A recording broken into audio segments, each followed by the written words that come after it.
আমরা যারা পুরো একটা জীবন ফেলে আসি অথবা ছেড়ে আসবো বলে ভাবছি, তারা ঠিক কি কি ছেড়ে আসি?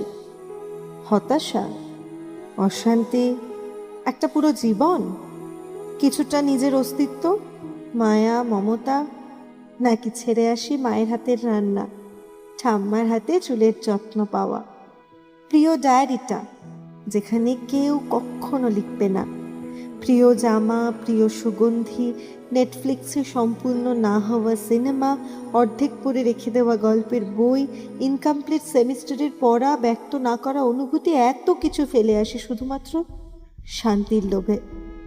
আসলে মিথ্যে ইউফোরিয়া থেকে ক্লান্ত হয়ে খুঁজি এক মুঠো শান্তি, স্বস্তি। তাই হয়তো বেছে নিই মৃত্যু। তখন সব থেকে বেইমানি করে ফেলি নিজের সাথে, নিজের বাঁচার স্বাধীনতাটাকে মেরে ফেলে।